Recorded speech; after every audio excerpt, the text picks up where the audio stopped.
Halo Pak Dima dan teman-temanku sekalian. Kali ini kami ingin mempresentasikan tentang hasil kerja kami yang tentangnya gereja yang memutuskan. Yang beranggota saya Christian Hadiwinata, Saya Ferry, saya Michael Sumba. Di situ ada dua teman kita, Natalia sama Fernita. Tapi mereka nggak bisa hadir. karena ada urusan masing-masing. Ya. Lanjut. Yang pertama itu kita menjelaskan tentang doa dan ibadat. Doa dan ibadat merupakan salah satu tugas gereja untuk menguduskan umatnya dan umat manusia.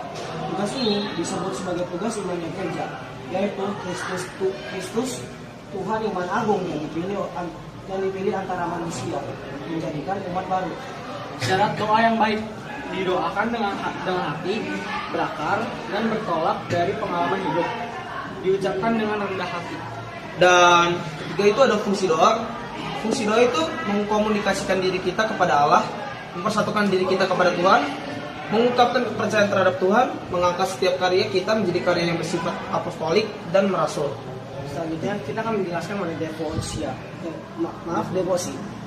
Devosi adalah bentuk penghormatan, kebaktian khusus orang atau umat beriman kepada rahasia kehidupan.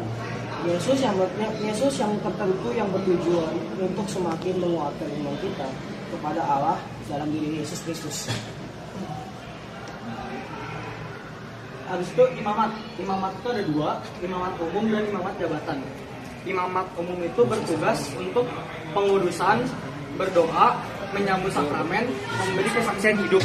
Sedangkan imamat jabatan itu ada membentuk dan memimpin umat, memberi pelayanan sakramen-sakramen. Selanjutnya kami ingin mempresentasikan tentang sakramen.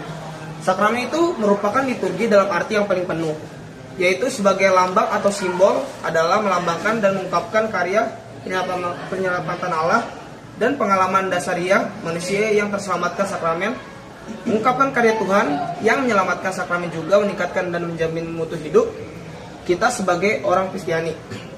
Dan ada jenis-jenisnya dan dijelaskan oleh Michael dan Ferry. Yang pertama itu sakramen baptis. Sakramen baptis itu yang menyatakan seseorang resmi menjadi anggota gereja dan memulai babak baru dalam kehidupan dengan Kristus yang menjiwai dia. Melalui rohnya, maka segala pelanggaran dan dosa yang telah diperbuatnya dihapus. Selanjutnya, setelah kita menerima sakramen baptis, kita menerima sakramen tobat. Sakramen tobat itu sakramen yang menyatakan penyesalan dan mohon ampun seseorang atas dosa-dosanya, serta berjanji akan memperbaiki dan memperbaharui diri.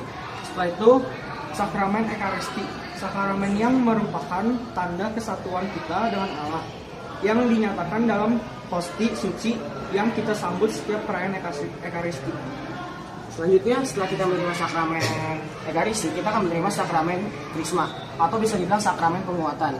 Sakramen krisma itu menjadi tanda kedewasaan seseorang yang turut serta bertanggung jawab atas kehidupan umat Allah dan diutus untuk memperjuangkan cita-cita Kristus dalam gereja dan masyarakat. Setelah krisma, kita dapat menerima sakramen pernikahan. Sakramen yang menyatukan dua cinta berdasarkan Kristus dan berlangsung seumur hidup. Serta mengandung panggilan luhur untuk membina keluarga sebagai tanda kasih setia Allah bagi setiap insan. Allah sendiri menjadi penjamin kesetiaan. Jadi apa yang disatukan Allah tidak boleh diceraikan oleh manusia.